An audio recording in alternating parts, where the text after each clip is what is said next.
Hola, buenas tardes. Nosotros somos Felipe Moreno, Alejandro Lara y Alejandro Núñez y hoy les vamos a hablar acerca de Alcide de Gasperi, que fue un gran político italiano y uno de los padres fundadores de la Unión Europea. Esto es para la evaluación colegiada de la materia de persona y trascendencia. Bueno, como mono de introducción tenemos que entender que la guerra es un evento catastrófico de la cual nosotros somos afortunados de nunca haber vivido. No obstante, miles de personas en varias partes del mundo y en varias épocas de la historia han tenido que vivir estas terribles situaciones. Alcide de Gasperi fue uno de ellos. Él fue un austriaco de etnia italiana que tuvo que vivir en carne propia los eventos de la Primera como de la Segunda Guerra Mundial. Sin embargo, su experiencia en ambas guerras lo ayudó a crear una nación italiana mucho más fuerte de la que él se encontró al principio de estos dos conflictos. Y esto, él fue uno de los grandes transformadores de esta nación, sin ningún discurso de odio o violencia. Al contrario, de hecho, gracias a sus ideales religiosos basados en el catolicismo, creó una de las principales uniones económicas y políticas más fuertes que ha existido en la historia, que es la Unión Europea, así como ayudó a reconstruir a Italia después de estos dos conflictos. A lo largo de este trabajo académico les hablaremos sobre la biografía de Alcide, así como de cómo a través de sus creencias y de sus creencias llegó a trascender la historia y ha ayudado a que Italia es una de las principales potencias europeas a nivel mundial. Bueno, Alcide de Gasperi nació en 1881 en una región sureña llena de italianos de Austria y murió en 1954 en Italia. Fue un gran político italiano y es considerado uno de los padres fundadores de la Unión Europea. Fue un fundador del movimiento Democracia Cristiana en Italia y en 1905 terminó sus estudios en la Universidad de Viena y desde muy joven inició su carrera política en el Partido Popular Argentino, el cual era un partido político muy que seguía fielmente los ideales de la Iglesia. Y de hecho por este partido fue electo para representar a una minoría italiana del sur de Austria en el Parlamento austriaco. Esto fue de 1911 hasta el fin de la Primera Guerra Mundial en 1918. Cuando terminó la guerra, la región que representaba y donde vivía fue añadida a Italia, y cuando fue anexada a Italia, él ingresó al Partido Popular Italiano, del cual fue diputado desde 1921 hasta que Mussolini decidió despedirlo porque era un opositor a su régimen en 1926. De 1926 a 1927, Alcide denunció constantemente las atrocidades cometidas por la dictadura de Mussolini, por lo que fue arrestado en 1927 y posteriormente fue liberado en 1929.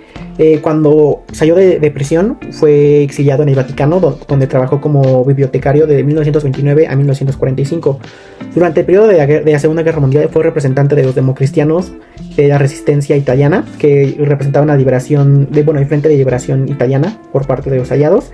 Y cuando acabó la guerra fue uno de los padres fundadores de la nueva nación italiana. De hecho, con su partido que se llama Democracia Cristiana, logró ascender al poder en 1945 y se convirtió en primer ministro de Italia de 1945 a 1953. Durante su mandato en Italia, esta nación fue añadida al Plan Marshall de Estados Unidos y a la OTAN. Él tenía la creencia de que si todos trabajan en equipo se podían evitar los conflictos, sobre todo tras la Segunda Guerra Mundial, y tenía este ideal de cooperación internacional hacia todas las naciones. Es por esto que con estos ideales conoció a Robert Schuman, el cual él habló acerca de una Europa integrada.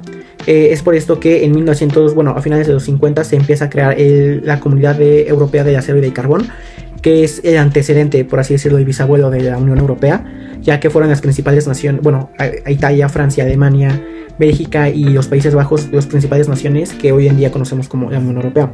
De igual forma ayudó a conciliar, fue mediador entre las negociaciones entre Francia y Alemania para que dejaran a lado sus diferencias, y es considerado como uno de los grandes padres políticos de Italia.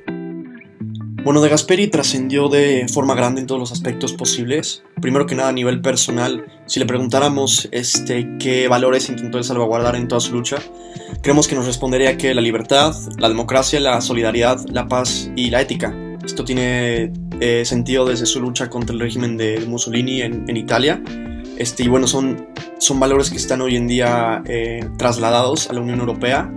Hoy en día sigue vivo su legado, porque al final se dio desde una situación de lucha contra algo totalmente el mal, si lo vemos así desde desde la visión católica era el régimen de Mussolini y posteriormente el nazismo. Esta fue la parte de sufrimiento que él vivió y que se contrapuso posteriormente, primero siendo encarcelado por el régimen de Mussolini desde su resistencia dentro del Partido Demócrata Católico y su posterior exilio. Y aún así, dentro de los países que estuvo, él siguió siendo parte de la resistencia, haciendo todo por su país. Ya en 1943, con el fin del régimen de Mussolini, con su muerte, aún así resiste a la ocupación nazi, se contrapone a ella también y al final lo logra junto con los aliados, como sabemos.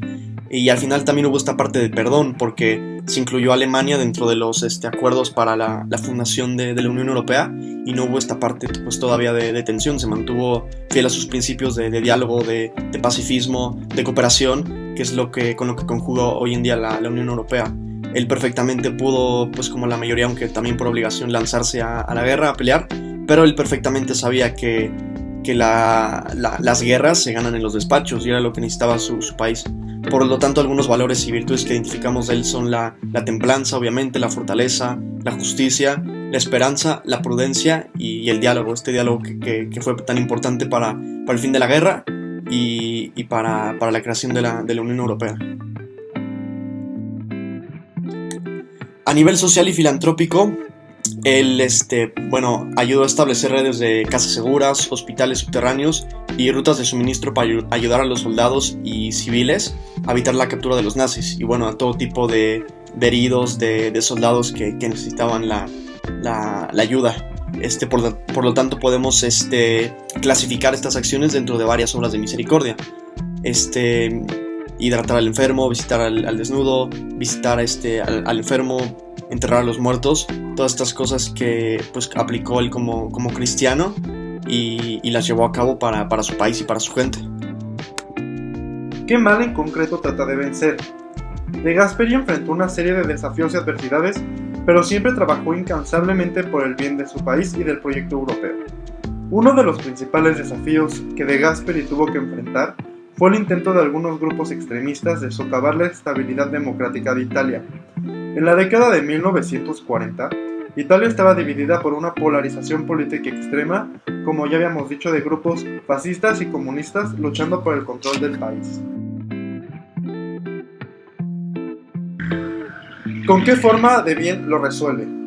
De Gasperi, como líder del Partido Democrático Cristiano, trabajó incansablemente para construir un sistema político estable y democrático que pudiera unir a los italianos en torno a un proyecto en común. Sin embargo, esto no fue fácil, y De Gasperi se enfrentó a la oposición y a la hostilidad de los extremistas de ambos lados del espectro político. ¿Qué papel juega su fe religiosa en su vida? A lo largo de su carrera política, De Gasperi se esforzó por aplicar los principios cristianos en su trabajo, buscando siempre el bien común y la justicia social. Él creía que la política y la religión no debían de estar separadas y que los valores cristianos debían de ser la base de la acción política. Además, la fe de Gasperi lo ayudó a enfrentar los desafíos y adversidades de su vida, incluyendo la persecución que sufrió durante el régimen fascista de Mussolini y los desafíos políticos y personales que enfrentó en su carrera. De manera de conclusión, podemos entender que gracias a la vida de Gasperi pues, nos puede dar una gran inspiración a nosotros como estudiantes de Anáhuac, ya que actualmente en nuestro país pues, estamos enfrentando varias crisis y ahorita nos vamos a enfocar en cómo que nuestras respectivas áreas de estudio podemos ayudar, podemos tener como la inspiración de este personaje en nuestras carreras. Y, por ejemplo, en mi caso, en el contexto de un internacionalista, vamos a buscar siempre el bienestar de todos y la igualdad, así como cuidar por las mejores condiciones de todos. En mi parte, gracias a la fe, pues puedo comprender que siempre se tiene que respetar a los demás, aunque muchas veces sus creencias o sus ideales van en contra de los míos, y pues la Biblia y las creencias religiosas siempre nos pueden ayudar a respetar a los demás y respetar al prójimo, aunque a ti no te parezca lo que lo que piensan o lo que dicen muchas personas. Ok, hablando desde el punto de vista de la mercadotecnia, se debe de la mercadotecnia debemos tocar más de importancia de forma socialmente responsable, siempre tratando de salvaguardar la honestidad que se ejerce y también se ejerce un liderazgo de acción positiva, siempre premiando el trabajo colectivo para difundir información verdadera y tratando de combatir el mal de la desinformación. De igual forma pueden seguir los ideales de la fe, como siempre buscar el bien común. Bueno, el caso de Gasperi es un ejemplo por todo lo que vivió. Creo que encontró mucho sentido a su vida en lo que vivió, en su lucha, y pues nos enseña pues muchas cosas, cómo en cualquier circunstancia, si eres compasivo, empático, si de verdad estás por la labor de ayudar al prójimo y aplicar pues todo valor cristiano, todo valor humano, que es al final de cuentas son humanos, pues creas buenas cosas, superas adversidades, y pues al final es eso, simplemente actuar en sintonía con valores humanos, humanistas, para hacer acciones positivas con pues valores empáticos, honestos y humildad también. Bueno, pues eso sería todo. Muchísimas gracias por su atención.